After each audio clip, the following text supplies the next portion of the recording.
So বিপ্লবী অনন্ত লাল সিংহের জীবনী নিয়ে যে সিনেমাটা বেরিয়েছে, কেউ বলে বিপ্লবী, কেউ বলে ডাকাত, সিনেমাটা আজকে দেখে ফেলেছি ফাইনালি। গত দুদিনে দেখতে পারিনি, কারণ সিনেমা অ্যাকচুয়ালি ভালো চলছে বাংলায়। কলকাতায় প্রথম দিনে শো ছিল না, সেখান থেকে শো বেড়েছে। আর আজকে আমি বিকেলে শোটাই গেছিলাম, অ্যাকচুয়ালি হল ফুল প্যাকড আপ ছিল, আর আমরা বন্ধুরা মিলে অনেকেই গেছিলাম। কারণ বাংলা সিনেমা এরকম একটা ট্রেলারটা দেখে আমার ভালো লেগেছিল, সেই কারণে একটু এক্সাইটেড ছিলাম যে দেখো যতই যাই হোক বাংলা সিনেমাকে সাপোর্ট করা দরকার, কিন্তু যতক্ষণ না ট্রেলার দেখে বা সেই ফিল্ম মেকিং এর বা প্রসেস বা ওভারঅল জিনিসটা একটু ভালো না দেখলে কারোরই যেতে ইচ্ছা করে না। সেটা এই ক্ষেত্রে হয়েছিল, ভালো লেগেছিল, সেই জন্য দেখতে গেছিলাম। এবার সিনেমাটা ভালো হয়েছে, কিন্তু পুরোটাই কি ভালো হয়েছে নাকি খামতি আছে কিছু, সেটাই আলোচনা করবো বলে এসেছি। তো চলো শুরু করা যাক। প্রথমেই বলি, জিৎ, অরিত্র, আমাদের অরিত্র রিভিউ, পথিকৃৎ বাসু এমন একজনের বায়োগ্রাফি নিয়ে এসছে যাকে প্রায় লোকে ভুলে যেতে বসেছিল বা অনেকে জানি না, ইভেন আমি নিজেও জানতাম না যে অনন্তলাল সিংহ বিপ্লবী ছিলেন এবং স্বাধীনতার জন্য কি কি ত্যাগ করেছিলেন বা কি কি কি করেছিলেন নি, এটা আমরা কেউ জানতাম না। আমি মানে সিরিয়াসলি জানতাম না। সেটাকে ছবিতে ফুটিয়ে তোলার জন্য খুব ভালো কাজ করে, খুব ভালো একটা কি বলবো, নতুন সে লোকে জানতে পারবে সামথিং, সেটার জন্য খুব ভালো সিনেমা। সিনেমায় যদি আসি, দেখো এটা একটা ভালো সিনেমা হয়েছে, পুরোটা ভালো না। আমি খামতি তো প্রচুর আছে, সেটা আমি পরে আছি, আগে ভালো দিকগুলো বলিনি। প্রথম কথা, সিনেমাটাকে যেভাবে ফার্স্ট টু লাস্ট এঙ্গেজিং ধরে রেখেছিল। হ্যাঁ, ফার্স্ট হাফটা আমার একটু ল্যাগি লেগেছিল, second half far better from the first half, যেটা আমার মনে হচ্ছে পার্টিকুলারলি। কারণ সেকেন্ড হাফে আমার বেশি এঙ্গেজিং লেগেছে। সেখানে যেভাবে এক্সিকিউশনটা করেছে, এক্সিকিউশন খারাপের দিকেও আছে সেটা আমি বলছি, যেভাবে এক্সিকিউশন করেছে, যেভাবে গল্পটাকে ফুটিয়েছে, স্ক্রিন পে যেভাবে একটার পর একটা দেখিয়ে গেছে, যেটা এর আগে বাংলা সিনেমায় অ্যাকচুয়ালি এটা প্রবলেম হয় যে ওরা কোনো স্বাধীনতা সংগ্রামের স্টোরি নিয়ে দেখাতে গেলে খুব ভালো করে দেখাতে পারে না, এক্সিকিউশনটা ঠিকঠাক হয় না। তো সেই ক্ষেত্রে এটাকে আমি বলবো প্লাস পয়েন্টে, এটা ভালো কাজ করেছে। Jeet, Jeet himself is a plus point. জিতের অনন্ত সিংহ, অনন্তলাল সিংহের যে ক্যারেক্টারটাকে ফুটিয়ে তুলেছে, জিৎ যে পোর্ট্রে করেছে, খুবই ভালো করেছে। জিতকে দেখে অ্যাকচুয়ালি মানে ওর ডায়লগ থ্রোয়িংস থেকে শুরু করে যেভাবে এক্সপ্রেশন ছিল, অবভিয়াসলি জিৎ ভালো কাজ করে। অনেক কম কাজ করে, বাট ভালো কাজ করে, সেটা এখানে দেখে বোঝা গেছে ভাই জিৎ ভালো কাজ।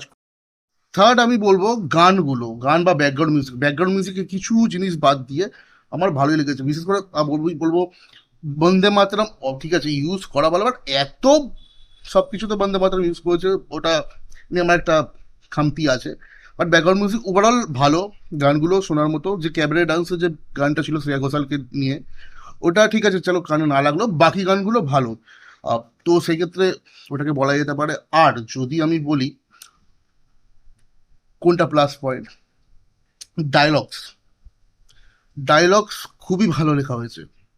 ডায়লগ সত্যি খুব ভালো লেখা হয়েছে। কে লিখেছে জানি না, আমি নামটা দেখতে হবে, বাট ডায়লগস একটা এরকম মানে সিনেমার ক্ষেত্রে রেভলিউশন নিয়ে যে সিনেমাটা বা স্বাধীনতা নিয়ে যে সিনেমাটা, বিপ্লব নিয়ে, সেই ক্ষেত্রে ডায়লগসগুলো কাজ করেছে, যেটা বাংলার কিছু সিনেমা আগের কয়েক বছর আগে বেরিয়েছিল, বাঘা যতীন থেকে শুরু করে অনেক কিছু, সেখানে ডায়লগসগুলো ওয়ার্ক করেনি, কিন্তু এখানে ওয়ার্ক করেছে।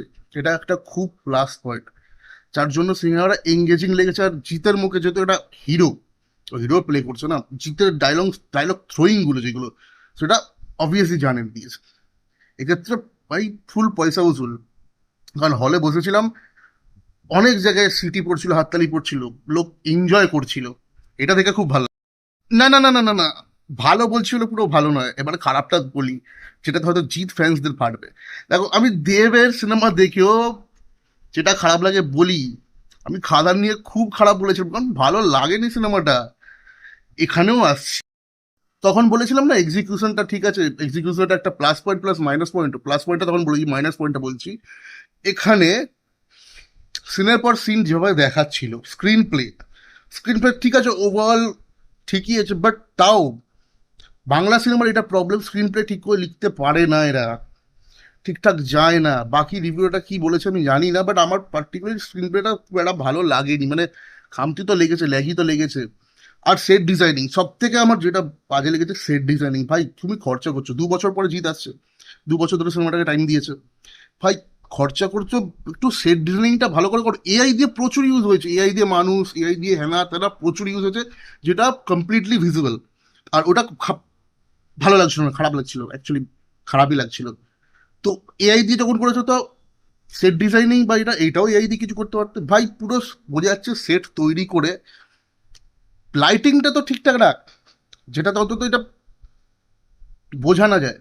সেট ডিজাইন করা লাইটিং এর কাজ ভালো নয়, যে ক্ষেত্রে অনেক জায়গায় খুব বাজেভাবে ভিজিবল যাচ্ছে। আর আলিপুর জেলে শ্যুট করেছিস ভাই, আলিপুর জেলে শ্যুট করেছো মানে রিনোভেট করা, যেটা মিউজিয়াম হয়ে যাচ্ছে, বোঝা যাচ্ছে মিউজিয়ামে শ্যুট করেছে, আলিপুর জেলের মিউজিয়ামটায় শ্যুট করেছে, একটু ঠিকঠাক অ্যাস্থেটিক বা ওই ব্যাপারটা একটা পুরাতন ফিলে।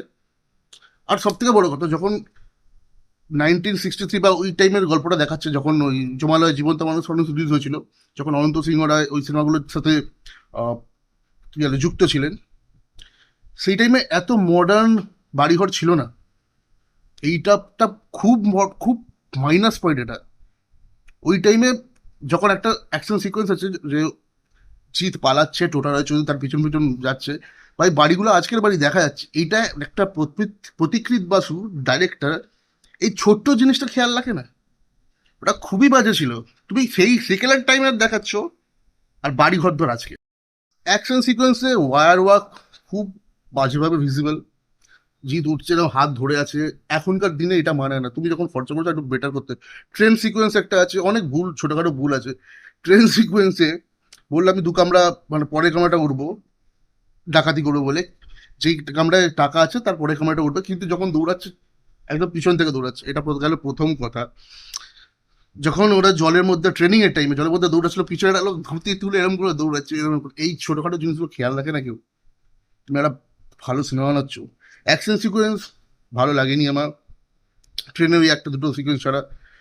খুব একটা আচ্ছা, এআই দিয়ে ইউজ করেছে, এআই দিয়ে এত ব্যাকগ্রাউন্ড ইউজ করেছে। লাস্টের সিন আছে যেখানে সবাই বন্দে মাতরম বলবে, সব হাতগুলো সিঙ্ক যাচ্ছে, ওরা হাত তুলছে সবার সিঙ্ক, এই এই এই এই এই এই এই নেমে গেল। বাচ্চারাই কাজ করে এআই দিয়ে এখন। এখন এরকম কাজ হয় না, এখন এআই অনেক উন্নত, এআই দিয়ে কিছুক্ষণ কাজ করে যদি ভালো কাজ করো। কেন? আই ডোন্ট নো ওয়াই কিছু কিছু জায়গায় এআই এর কাজ এত বাজে, বাজেট নিয়ে তো করেছো, কেন এইসব কাজ করো?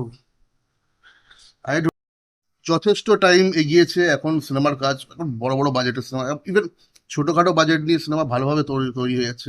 এখানে অ্যাকশন সিকোয়েন্সের পিছনে ভিএফএক্স গ্রিন স্ক্রিন বোঝা যাচ্ছে, ওয়্যার ওয়ার্কস তো বোঝা যাচ্ছে, এআই এর কাজ তো বললামই। আই ডোন্ট নো কেন এগুলো করে, ছোটখাটো জিনিসগুলো খেয়াল রাখে না। যদি এরকমই করতে থাকো তাহলে সিরিয়াসলি বাংলা সিনেমা উন্নত হবে না ভাই। আজকালকার ছোট ছোট কাজ এই দিয়ে এত ভালোভাবে করা যায়, সেগুলোকে এত বাজেভাবে ইউজ করা, এটা আমার পোষায়নি। আর যেটা বললাম, ফার্স্ট হাফটা একটু বেশি লেন্দি লাগছিল, সেকেন্ড হাফটা তাও এঙ্গেজিং ছিল। প্রতীকৃত বাসু তো আমি এটা এক্সপেক্টেড জানি, প্রতীকৃত বাসু এরকম সিনেমা করে। কাছের মানুষ থেকে শুরু করেও অনেক কটা সিনেমা এরকমই ছিল, আমি সিনেমাগুলোর নাম মনে পড়ছে না। আমি একটা কয়েকটা কথা বুঝতে পারি না, যখন বাংলা সিনেমায় লোক কেন জড়ো করতে পারেন? একই সিকোয়েন্স একই লোককে বারবার দেখিয়ে যাচ্ছে, তারা বিপ্লব করা যাচ্ছে, বন্দে মাতরম, অনন্ত সিংহের মুক্তি চাই, একই লোকের একই শট বারবার ছোটখাটো জায়গায়, মানে একদম ফাঁকা জায়গায় শুট করেছে যেখানে দেখে বোঝা যাচ্ছে লোক নেই। আরে ভাই লোক জড়ো কর, আমার সব থেকে বড় বড় লোক জড়ো কর। লাস্ট সিকোয়েন্সে যে লোকটা জড়ো করেছিল কোর্টের সামনে, সেটাও পুরো এআই দিয়ে, সেটাও বোঝা যাচ্ছে। একটু লোক জড়ো করো তোমরা ভাই, লোক জড়ো।